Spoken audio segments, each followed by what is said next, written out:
Todo explotó en la mesa familiar cuando escuché, sin rodeos, que mi dinero también le pertenecía.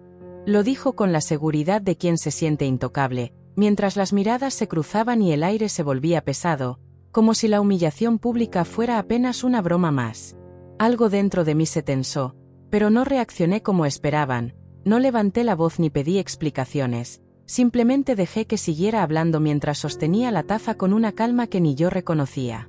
Mientras explicaba cómo había decidido usar mis ahorros por el bien de todos, entendí que no era una escena nueva, solo la primera vez que se decía en voz alta. Recordé cada límite cruzado, cada silencio forzado y la forma en que mi esposo me miraba esperando una explosión que nunca llegó. Guardé un recibo doblado en el bolso, me puse de pie, sonreí con educación y supe que ese Día de las Madres ya tenía un regalo decidido, aunque nadie en esa mesa imaginaba lo que estaba por venir. Después de ese momento incómodo, la tarde continuó como si nada grave hubiera pasado, y justo ahí fue cuando entendí lo confiada que se sentía. Las risas regresaron poco a poco, los platos siguieron circulando y el tema cambió con una naturalidad forzada, como si lo dicho sobre mi dinero hubiera sido solo un comentario más sin consecuencias. Desde su lugar, comenzó a hablar de planes, de pagos ya hechos, de decisiones tomadas en familia, usando ese tono seguro que se apoya en la costumbre de nunca ser cuestionada.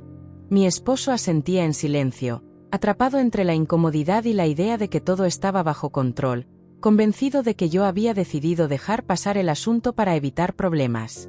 En su mente, mi calma significaba rendición, y esa lectura equivocada le dio una tranquilidad peligrosa. Incluso hizo una broma ligera, intentando aliviar el ambiente, y ella la celebró como una confirmación de que nada cambiaría, de que seguía teniendo la última palabra. La conversación giró hacia el futuro con una facilidad que dolía, mencionando gastos, compromisos y hasta remodelaciones, siempre hablando de recursos que no eran suyos, pero que ya daba por seguros. Nadie pidió mi opinión, nadie preguntó si estaba de acuerdo, y esa omisión fue interpretada como permiso. Desde afuera, la escena parecía una familia organizada. Por dentro, era un desfile de certezas mal construidas. En más de una ocasión lanzó miradas rápidas hacia mí, no para escucharme, sino para asegurarse de que seguía callada. Cada vez que no intervenía, su sonrisa se hacía más amplia, como si cada segundo de silencio fuera una pequeña victoria personal. Pensó que había entendido su lugar, que al final aceptaría las reglas impuestas y que el tema del dinero quedaría enterrado bajo la costumbre de ceder. Al caer la tarde, incluso empezó a hablar del próximo Día de las Madres con entusiasmo exagerado, insinuando que merecía algo especial por todo lo que había hecho por nosotros. La frase quedó flotando en el aire, cargada de expectativas, y fue recibida con comentarios de apoyo que reforzaron su seguridad. Para ella, el asunto estaba cerrado, resuelto a su favor, sin resistencia ni consecuencias visibles. Cuando nos despedimos, lo hizo con un abrazo confiado y una sonrisa satisfecha, convencida de que había puesto las cosas en su sitio. Mi esposo, ya en el coche, me dijo que había sido mejor así, que evitar el conflicto era la decisión más madura, y habló de seguir adelante como si nada hubiera pasado. Yo asentí, miré por la ventana y dejé que esa falsa sensación de triunfo se asentara en ellos, porque mientras celebraban su aparente victoria, no tenían idea de que mi silencio no era aceptación, sino el espacio necesario para que todo encajara exactamente como lo había planeado. La semana siguiente avanzó con una normalidad incómoda, y fue justo en ese falso equilibrio cuando apareció la primera señal de que algo no encajaba. No llegó como una confrontación ni como una discusión pendiente, sino como un detalle pequeño, casi invisible, que habría pasado desapercibido para cualquiera que no supiera exactamente qué buscar. Mientras revisaba papeles atrasados y estados de cuenta que siempre dejaba para después, encontré un movimiento que no reconocí, una salida registrada con una fecha y un concepto que jamás había autorizado. La cifra no era escandalosa, pero la forma en que estaba escrita me llamó la atención de inmediato, porque no seguía el patrón de mis gastos habituales. Revisé de nuevo, con calma, sin apresurarme, como si no quisiera alertar a nadie ni siquiera a mí misma. Al profundizar un poco más, aparecieron otros registros similares, dispersos, cuidadosamente colocados para no levantar sospechas, todos relacionados con decisiones que yo nunca había tomado, pero que alguien más había considerado legítimas. Ese descubrimiento no provocó enojo inmediato, sino una inquietud fría que se fue acomodando con precisión. No era un error del banco ni un cargo automático olvidado. Era una serie de movimientos pensados, planeados, ejecutados con la seguridad de que nadie los cuestionaría. Comprendí entonces que la escena de la mesa no había sido un exceso aislado, sino la consecuencia natural de algo que llevaba tiempo ocurriendo a mis espaldas. En lugar de llamar o reclamar, guardé silencio otra vez, aunque esta vez no por costumbre, sino por estrategia. Organicé los documentos, imprimí los estados de cuenta y marqué fechas, montos y conceptos, conectando piezas como si armara un rompecabezas que por fin empezaba a tener sentido. Cada hoja confirmaba lo que intuía. Había decisiones financieras tomadas sin permiso, justificadas bajo la idea de familia, pero sostenidas con recursos que no les pertenecían. Mientras tanto, del otro lado, la confianza seguía intacta.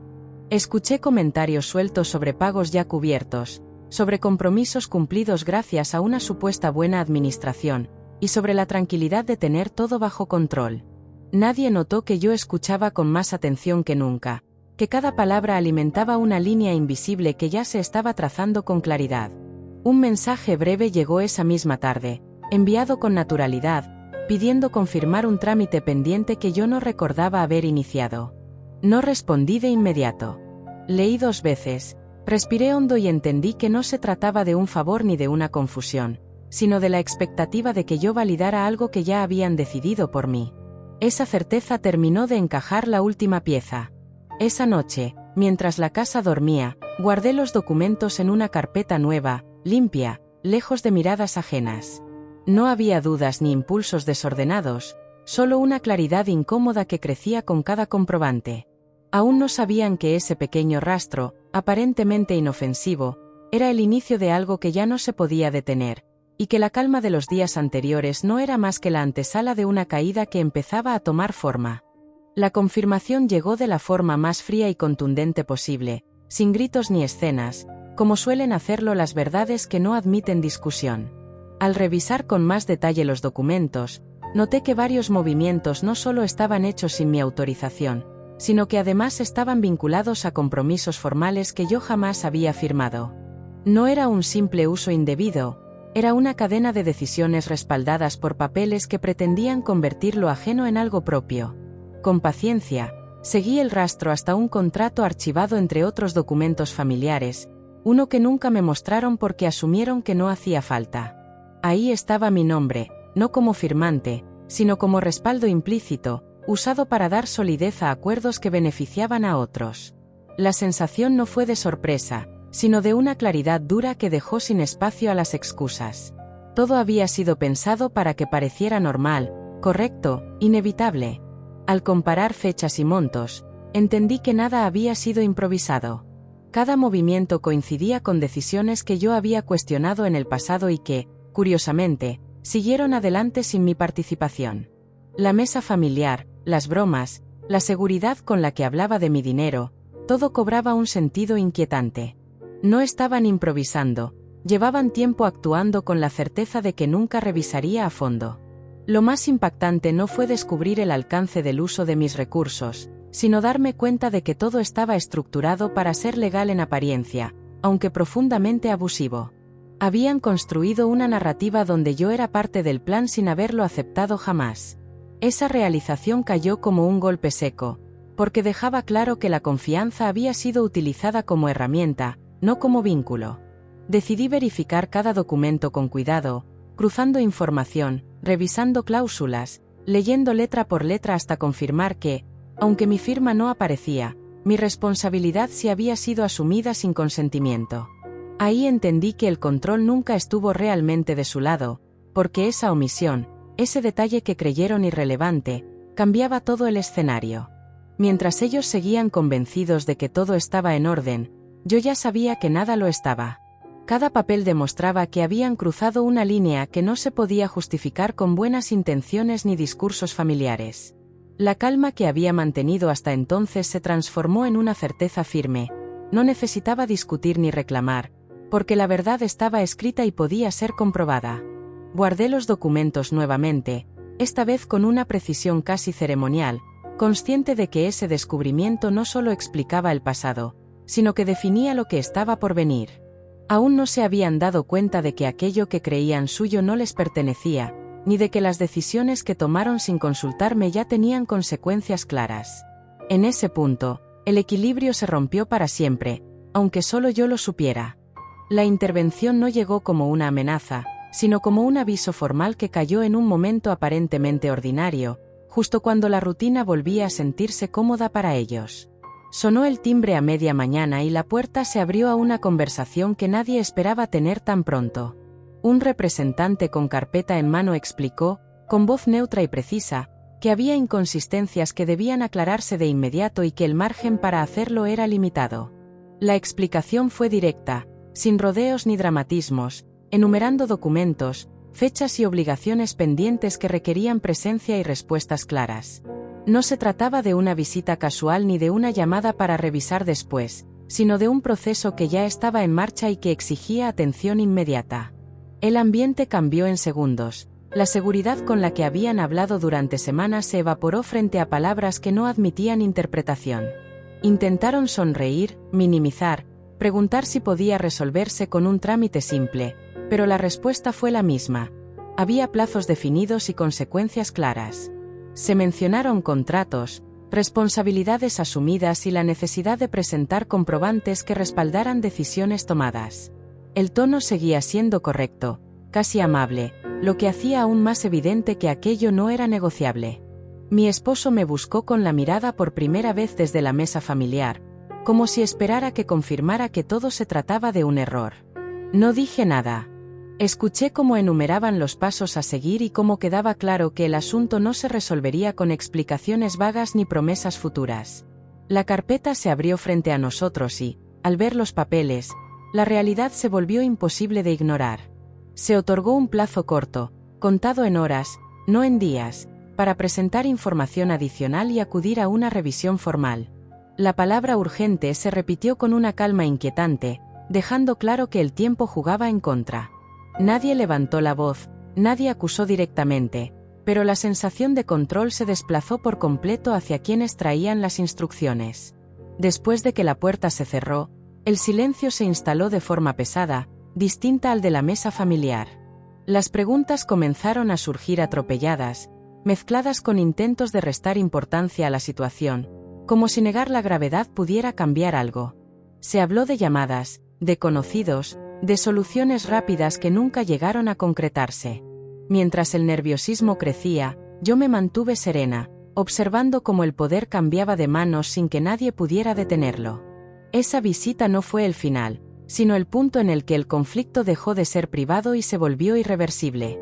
Lo que antes se escondía detrás de palabras familiares ahora estaba bajo revisión oficial, y por primera vez comprendieron que no todo podía resolverse con costumbre ni autoridad impuesta. No esperé a que el pánico se acomodara por completo, porque ese instante de confusión era justo el espacio que necesitaba para hablar sin interrupciones. Entré a la habitación con la misma calma que había sostenido desde el principio y pedí que me escucharan hasta el final, sin discutir ni justificar nada, solo escuchando. No levanté la voz ni señalé con el dedo, porque ya no hacía falta, los hechos hablaban solos. Expliqué que durante meses había notado decisiones tomadas sin consultarme, comentarios que parecían inofensivos y movimientos pequeños que no despertaban sospechas, pero que juntos formaban un patrón claro. Conté cómo cada silencio mío había sido interpretado como permiso y cómo esa confianza fue usada para avanzar límites que nunca autoricé. No era un ataque, era una cronología precisa que encajaba con los documentos sobre la mesa. Aclaré que el recibo guardado aquella tarde no fue casualidad, que desde ese momento comencé a revisar todo con detenimiento, no por venganza, sino por necesidad. Compartí que no llamé ni reclamé porque sabía que hacerlo solo serviría para esconder mejor las decisiones ya tomadas. En lugar de eso, reuní pruebas, fechas y comprobantes, esperando el momento exacto en que la realidad se presentara sin que yo tuviera que forzarla. Al mencionar que cada contrato había sido revisado con cuidado y que la ausencia de mi firma no era un detalle menor, el ambiente cambió de forma visible. Expliqué que asumir responsabilidades ajenas sin consentimiento no solo era una falta de respeto, sino un error grave con consecuencias legales claras. No lo dije con satisfacción, sino con una serenidad firme que dejó sin espacio a las excusas. Miré a mi esposo y le recordé la advertencia que le hice aquella tarde, dicha sin gritos ni amenazas, cuando le dejé claro que una sola palabra más sobre mi dinero terminaría con la educación. Ese límite no fue un impulso, fue el inicio de una decisión pensada. Confirmé que todo lo que estaba ocurriendo no era una coincidencia ni un accidente, sino el resultado de haberme preparado en silencio. Cerré diciendo que no planeé un castigo, sino una salida, una forma de recuperar el control que nunca debió perderse. Cada paso estuvo calculado para que, cuando la autoridad llegara, no hubiera versiones ni discusiones posibles, solo hechos comprobables. Al terminar, no hubo aplausos ni respuestas inmediatas, solo un silencio distinto, uno en el que quedó claro que el poder había cambiado de lugar y que nada volvería a manejarse como antes. La reacción no fue inmediata, porque primero llegó la negación, esa que intenta ganar tiempo cuando ya no queda margen. Se escucharon frases sueltas tratando de reordenar la realidad, explicaciones incompletas que buscaban convertir lo evidente en un malentendido pasajero. Se habló de errores administrativos, de confusiones normales entre familia, de la posibilidad de arreglar todo con una llamada rápida, como si aún existiera una salida informal. El teléfono empezó a pasar de mano en mano, buscando respuestas que no llegaban. Intentaron contactar a quien supuestamente había gestionado los trámites, pero las respuestas fueron vagas, evasivas, cada vez más distantes. La seguridad con la que antes se mencionaban acuerdos y pagos se transformó en silencios incómodos y miradas nerviosas. Nadie quería hacerse responsable de decisiones que ahora pesaban demasiado. Cuando por fin lograron hablar con un asesor, la conversación fue breve y directa. La explicación no dejó espacio para interpretaciones. Los documentos estaban activos, los plazos corriendo y la falta de autorización no jugaba a favor de quienes actuaron sin consentimiento. Escuchar que todo era completamente legal, pero mal ejecutado desde el inicio, fue el golpe que terminó de romper cualquier ilusión de control. El ambiente se volvió caótico sin necesidad de gritos. Se revisaron cajones, se buscaron papeles que ya no servían, se hicieron cálculos apresurados intentando encontrar una solución económica que no existía. Cada intento de arreglar algo chocaba con la misma respuesta: ya era tarde. La autoridad no había llegado para negociar, sino para ejecutar un proceso que no se podía detener. Mi esposo se sentó en silencio, con la mirada fija en el suelo, entendiendo por primera vez que no se trataba de una discusión familiar más. Las decisiones que antes parecían pequeñas ahora se acumulaban como una carga imposible de mover. Nadie tenía un plan alterno, porque siempre asumieron que yo absorbería las consecuencias sin protestar.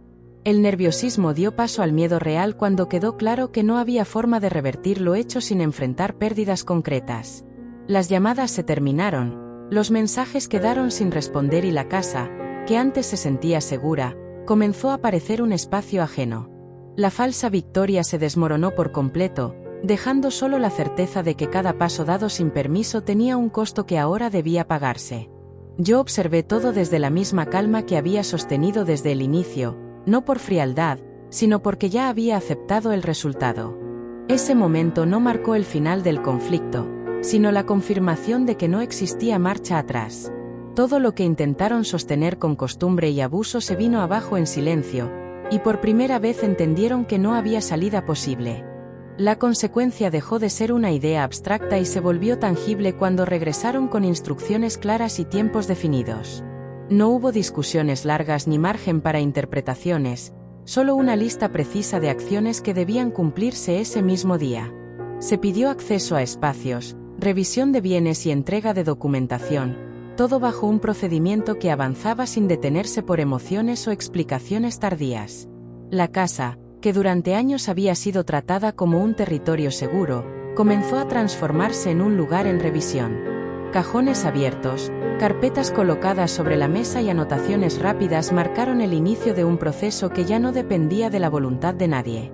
Cada objeto señalado representaba una decisión tomada sin permiso, ahora convertida en una obligación que debía resolverse de inmediato.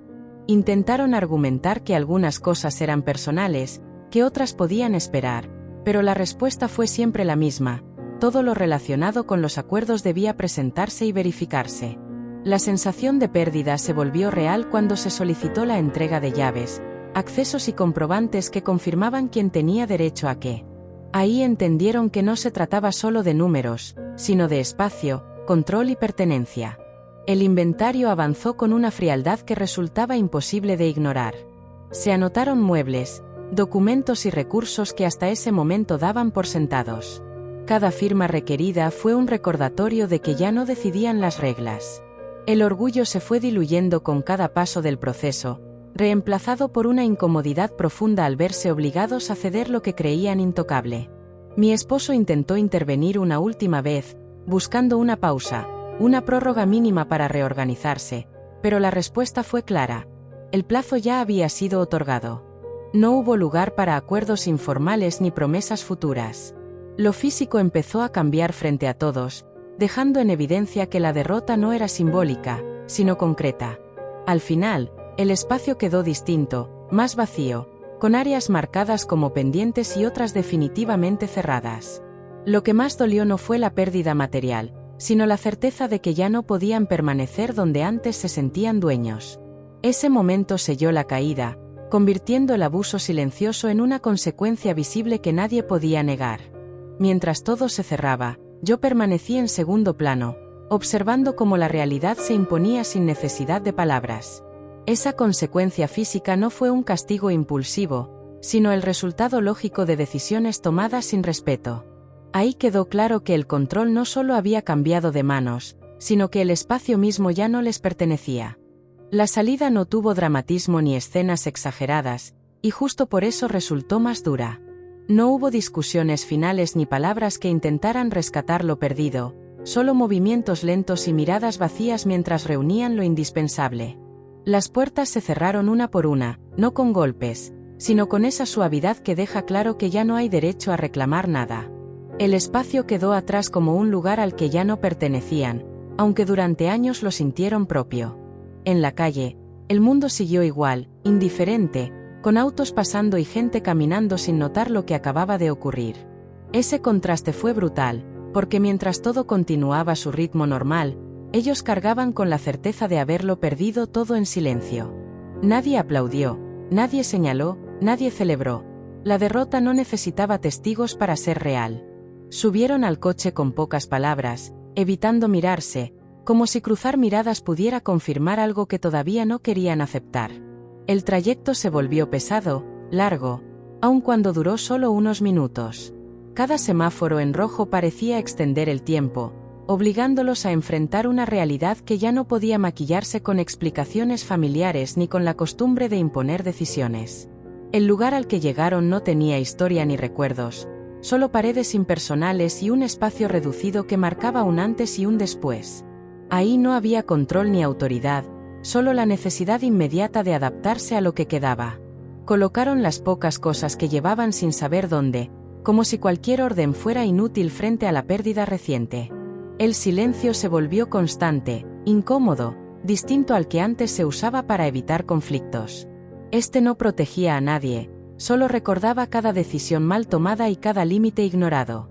No había planes ni conversaciones sobre el futuro, porque todo lo que habían dado por seguro desapareció en cuestión de horas. Desde lejos, su caída pasó desapercibida para el resto del mundo, y esa fue la parte más dura de aceptar. No hubo justicia espectacular ni reconocimiento público, solo la realidad imponiéndose sin ruido. El exilio no siempre es un viaje largo. A veces basta con quedarse sin lugar, sin control y sin voz, entendiendo demasiado tarde que subestimar a quien guardó silencio fue el error que los llevó hasta ahí. El encuentro final no fue planeado como un ajuste de cuentas, sino como una consecuencia inevitable de todo lo ocurrido. Nos vimos días después, en un lugar neutral, lejos de la casa y de cualquier espacio que pudiera confundirse con autoridad o pertenencia. El ambiente era distinto, más pequeño, más real, y esa diferencia marcó desde el inicio quién tenía el control. Llegaron con gestos cansados, sin la seguridad que antes llenaba cada palabra, cargando una urgencia que ya no podía ocultarse. Las disculpas aparecieron de forma torpe, mezcladas con intentos de justificar lo injustificable. Se habló de buenas intenciones, de errores cometidos por confiar demasiado, de no haber pensado en las consecuencias. Cada frase buscaba abrir una puerta que ya estaba cerrada. Escuché sin interrumpir, no por compasión, sino porque entender el alcance de la caída también formaba parte del cierre. Cuando llegó el turno de hablar, no hubo necesidad de elevar la voz ni de repetir argumentos. Expliqué que el problema nunca fue un regalo, un trámite o una confusión aislada, sino la costumbre de decidir por mí, de usar mis recursos como si fueran comunes sin pedir permiso. Aclaré que los límites no se improvisan cuando todo estalla, se construyen cuando todavía hay silencio, y que ignorarlo siempre tiene un costo. La petición de una segunda oportunidad llegó acompañada de promesas vagas y compromisos sin sustento. Respondí con calma que no buscaba castigar a nadie, pero tampoco estaba dispuesta a retroceder. El daño no se medía solo en dinero, sino en confianza rota y respeto perdido, y esas cosas no se recuperan con palabras bien intencionadas. Miré a mi esposo con firmeza y dejé claro que el futuro solo era posible con límites claros y decisiones compartidas, no con imposiciones heredadas. La advertencia que había dado meses atrás no fue una amenaza, fue una línea trazada con anticipación. Quien la cruzó lo hizo sabiendo que no habría marcha atrás. El golpe final no fue una frase dura, sino una certeza expresada sin adornos. La vida seguiría, pero ya no bajo las mismas reglas. No habría regreso al silencio cómodo ni a la autoridad disfrazada de familia. Esa puerta quedó cerrada sin necesidad de cerrarla de golpe, porque ambos lados entendieron que ya no conducía a ningún lugar. Al levantarnos, no hubo abrazos ni promesas futuras, solo un acuerdo tácito de que el poder había cambiado y no volvería a moverse. La confrontación terminó sin aplausos ni escenas, pero con una claridad que pesó más que cualquier discusión pasada. Ahí quedó claro que subestimar a quien decidió hablar con hechos fue el error que selló su destino. El final no llegó como una celebración ni como una victoria ruidosa, sino como un cierre silencioso que se fue acomodando con el paso de los días. La vida continuó sin anuncios ni explicaciones públicas, pero con cambios que ya no podían ignorarse. Cada quien siguió su camino, no porque todo se hubiera resuelto, sino porque ya no había nada más que discutir. Las decisiones estaban tomadas y las consecuencias, asumidas. Volví a casa una tarde cualquiera y encendí la luz del pasillo, esa que durante años había permanecido encendida incluso cuando nadie preguntaba quién la pagaba. El espacio se sentía distinto, más ligero, como si el aire hubiera recuperado algo que había perdido sin darme cuenta. No había euforia, solo una calma profunda que no dependía de la aprobación de nadie. Las llamadas se fueron haciendo menos frecuentes hasta desaparecer. No hubo reclamos finales ni intentos de reescribir la historia, porque ya no hacía falta. El silencio dejó de ser una carga y se convirtió en una señal clara de que cada límite estaba exactamente donde debía estar. Aprendí que no todo cierre necesita palabras, algunos solo requieren coherencia. Mi esposo y yo hablamos lo necesario, sin reproches repetidos ni promesas exageradas. El acuerdo fue simple y definitivo. El respeto no se negocia y el dinero no se administra desde la costumbre, sino desde el consentimiento. Esa claridad, aunque incómoda al principio, fue la base de una nueva forma de relacionarnos, más consciente y menos complaciente. El Día de las Madres llegó sin ceremonias forzadas ni regalos simbólicos. No hubo llamadas incómodas ni visitas obligadas, solo la certeza de que cada gesto ahora tendría un límite claro. Entendí entonces que el verdadero regalo no fue lo que di, sino lo que dejé de permitir. Al cerrar la puerta esa noche, supe que la historia no terminaba ahí, pero ese capítulo sí. Afuera, el mundo seguía su curso, indiferente, como siempre, y esa indiferencia ya no dolía. Había aprendido que subestimar a quien guarda silencio es un error costoso, y que poner límites no rompe familias, solo revela quien estaba cómodo cruzándolos.